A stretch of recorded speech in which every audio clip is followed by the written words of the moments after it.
അവൻ തന്റെ ധനത്തിന്റെ മഹത്വത്തിന്റെ ധനത്തിന്റെ ഒത്തവണ്ണം അവന്റെ ദൈവത്തിന്റെ ആത്മാവിനാൽ നിങ്ങളുടെ അകത്തെ മനുഷ്യനെ സംബന്ധിച്ച് ശക്തിയോടെ വരപ്പെടണം. ചോദിക്കുന്നതിന് വരെ നനയ്ക്കുന്നതിന് വരെ ലഭിക്കണമെങ്കിൽ നമ്മുടെ അകത്തെ മനുഷ്യൻ ഇന്നർ മാൻ, പുറമേയുള്ള മനുഷ്യനുണ്ട്, അകമേയുള്ള മനുഷ്യനുണ്ട്. അകമേയുള്ള മനുഷ്യൻ ദൈവത്തിന്റെ ആത്മാവിനാൽ ശക്തിയോടെ വരപ്പെടണം. ചോദിക്കുന്നതിന് കിട്ടണ്ടേ, അതിനുപരിയായി തരണമെങ്കിൽ അവിടെ കണ്ടീഷൻ അകത്തെ മനുഷ്യൻ ശക്തിയോടെ ബലപ്പെടണം. അപ്പൊ വിശ്വാസത്താൽ, ക്രിസ്തു വിശ്വാസത്താൽ നിങ്ങളുടെ ഹൃദയങ്ങളിൽ വസിക്കണം. രണ്ടാമത്തെ പോയിന്റ് എന്താണ്? ഓക്കെ, ക്രിസ്തു വിശ്വാസത്താൽ നിങ്ങളുടെ അകത്ത് വസിക്കണം. നിങ്ങളുടെ അകത്ത് വസിക്കുന്നുണ്ടോ? ഉണ്ടോ? തെളിവെടുത്ത് തരാം. യോഹന്നാൻ തന്നെ 14:23 വായിച്ചേ.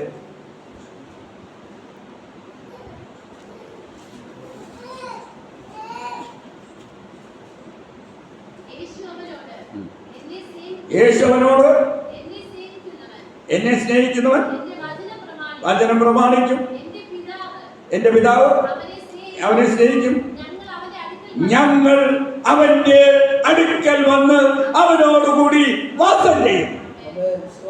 ഞങ്ങൾ പിതാപുത്ര പരിശുദ്ധാത്മാവാകുന്ന ത്രിത്വമാകുന്ന ദൈവം നിങ്ങളോടുകൂടി വസിക്കണമെങ്കിൽ കണ്ടീഷൻ 21, എന്റെ കൽപ്പനകൾ ലഭിച്ച് പ്രമാണിക്കുന്നവൻ എന്നെ സ്നേഹിക്കുന്നവനാകുന്നു, എന്റെ പിതാവ് എന്നെ സ്നേഹിക്കും, ഞാൻ അവനെ സ്നേഹിക്കുമെന്ന.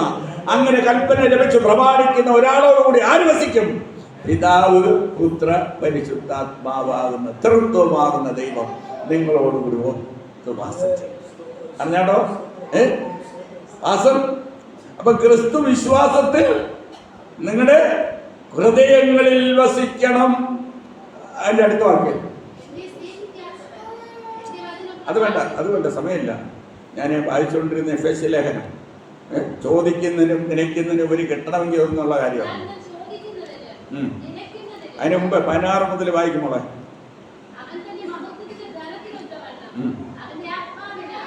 അവന്റെ ആത്മാവിനാൽ നിങ്ങൾ ശക്തിയോടുകൂടി ബലപ്പെടണം. 2 ക്രിസ്തു വിശ്വാസത്താൽ നിങ്ങളുടെ ഉള്ളിൽ വാസം ചെയ്യണം. അതിന്റെ അടുത്തത് സ്നേഹത്തിൽ വേരൂന്നി അടിസ്ഥാനപ്പെട്ടവരായി. അപ്പൊ നിങ്ങൾ തമ്മിൽ സ്നേഹിക്കുന്നവരായിരിക്കണം. പറഞ്ഞാട്ടോ, നിങ്ങൾ തമ്മിൽ സ്നേഹിക്കുന്നവരാണ്. ചോദിക്കുന്ന കിട്ടണ്ടേ? ചോദിക്കുന്നതിന് കിട്ടണ്ടേ? കിട്ടണമെങ്കിൽ എന്താ പറഞ്ഞിരിക്കുന്ന 3ാമത്തെ പോയിന്റ്? സ്നേഹത്തിൽ വേരൂന്നി. ഒന്നുകൂടെ വായിച്ചപ്പോൾ അത് സ്നേഹത്തിൽ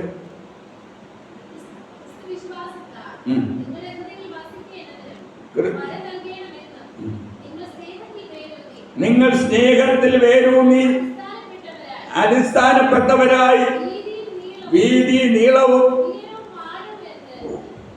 ഉയരവും ആഴവും സകല വിശാലത, അതായത് സ്നേഹത്തിൽ വേരൂന്നി വളരണം. നിങ്ങൾ തമ്മിൽ സ്നേഹിക്കുന്നവരായിരിക്കണം. സകല വിശുദ്ധന്മാരോടുകൂടി എന്ത് ചെയ്യുന്ന ഗ്രഹിക്കണം. താഴ്ത്തി വായിച്ച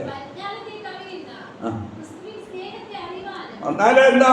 പരിജ്ഞാനത്തെ കവിയുന്ന നാം പാപികളായിരുന്നപ്പോൾ, നാം ദോഷികളായിരുന്നപ്പോൾ, നാം മരിക്കേണ്ടുന്ന സ്ഥാനത്ത് നമുക്ക് വേണ്ടി 3 ആണികളാൽ ക്രൂശിൽ തറയ്ക്കപ്പെട്ട് മരിച്ച് അടക്കപ്പെട്ട് ഉയർത്തെഴുന്നേറ്റ ആ സ്നേഹത്തെ അറിയണം. ക്രിസ്തുവിന്റെ സ്നേഹത്തെ അറിയണം.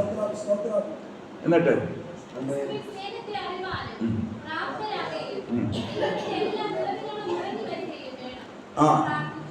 നോക്ക്, ദൈവത്തിന്റെ നിറവിൽ നിറഞ്ഞു വന്നാൽ എന്നാൽ നാം ചോദിക്കുന്നതിലും നിരക്കുന്നതിലും അത്യന്തപരമായി നമ്മിൽ വ്യാപരിക്കുന്ന ദൈവശക്തിയാൽ ചെയ്യുവാൻ കഴിയുന്ന ദൈവം.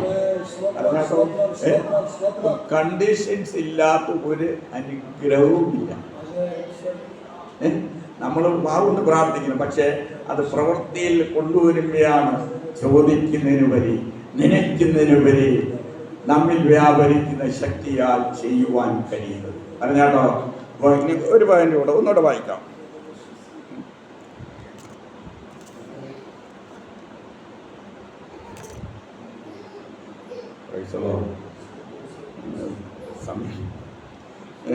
എനിക്ക് സമയമായിരിക്കുന്നത്.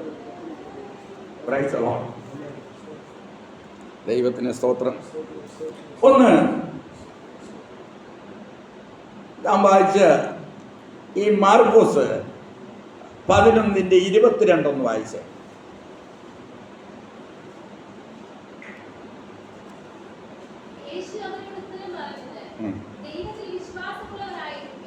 ഒന്ന്, നാം ആരെ വിശ്വസിക്കണം? ദൈവത്തെ വിശ്വസിക്കണം.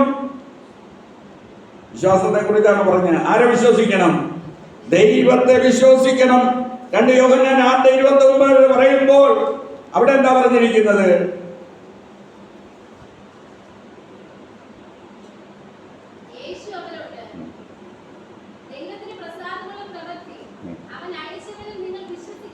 നോക്ക്, അപ്പൊ ദൈവത്തിന് പ്രസാദമുള്ള പ്രവൃത്തി എന്താണ്? അവൻ അയച്ചവനിൽ നിങ്ങളെ വിശ്വസിക്കണം. ആര്?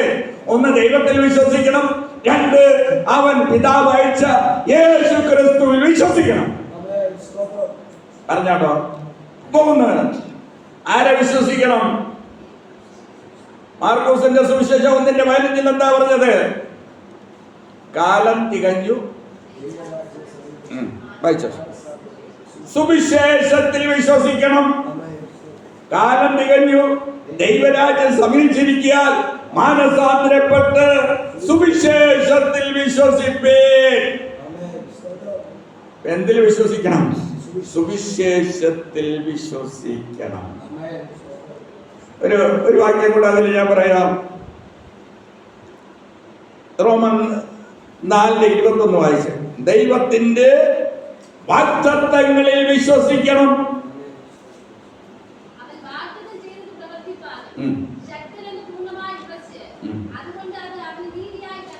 അപ്പം ദൈവം വാഗ്ദത്തം ചെയ്തത് അവൻ പൂർണ്ണമായി ഉറച്ചു.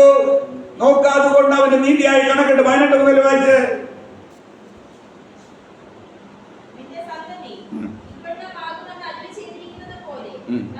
കുഞ്ഞെ, നിന്റെ സന്തതിയെ ദൈവം ഉയർത്താമെന്ന് പറയുന്നു. പറഞ്ഞാണോ? വായിച്ച കൊച്ചിനോട് പറയുകയാണ്, നിന്റെ സന്തതിയെ ദൈവം അനുഗ്രഹിക്കും. ദൈവിക വാഗ്ദത്തം എന്താണ്? 1000 തലമുറ വരെ ഞാൻ നിന്നെ അനുഗ്രഹിക്കാം. അല്ലേ? അങ്ങനെയല്ലേ? 1000 തലമുറ വരെ ഞാൻ നിന്നെ അനുഗ്രഹിക്കാമെന്ന് പറഞ്ഞ ദൈവം അവിടെ എന്താ പറഞ്ഞിരിക്കുന്നത്? നിന്റെ വായിച്ചത് 18 മുതൽ. നിന്റെ സന്തതി ഈ വണ്ണമാകുമെന്ന് ആര് ചെയ്തിരിക്കുന്നത് പോലെ സകല ജാതികൾക്കും പിതാവാകുമെന്ന് അവൻ ആശയ്ക്ക് വിരോധമായി ആശയോട് വിശ്വസിച്ചു. നോക്ക്, അബ്രഹാം സാറായ്ക്ക് ഏകദേശം 90 വയസ്സ്, 89 വയസ്സ്. അബ്രഹാമിന് 99 വയസ്സ്.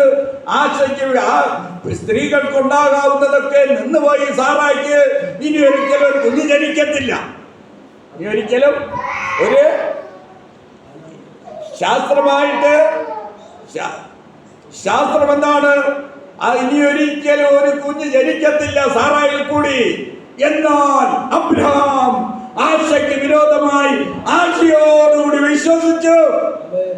നോക്ക്, ആശയ്ക്ക് വിരോധമായി ആശയോട്. ഒന്നും കൂടെ വായിച്ച്.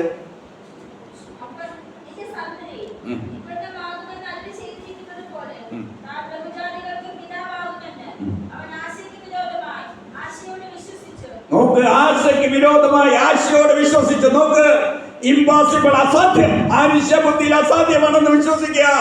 എന്നാൽ നോക്ക്, ദൈവത്തിന് സകലവും സാധ്യമാണ്. ദൈവത്തിന് സാധ്യമായിട്ടൊന്നുമില്ല. ദൈവത്തിന് സകലവും സാധ്യമാണ്. അബ്രഹാം എന്ത് ചെയ്തു? ആശയ്ക്ക് വിരോധമായി ആശയോടുകൂടി അവൻ വിശ്വസിച്ച് അതവന് നീതിയായി കണക്കിട്ട് ബഹുജാതികൾക്ക് പിതാവായി തീർന്നു. ഓക്കെ, 100-ാമത്തെ വയസ്സിൽ എന്ത് ചെയ്തു? അവന് സന്തതി ജനിച്ചു. അടുത്ത വർഷം ഈ നേരത്ത് വരും, സാറായിൽ നിനക്കൊരു കുഞ്ഞ് ജനിക്കും. സാറ ചിരിച്ചു.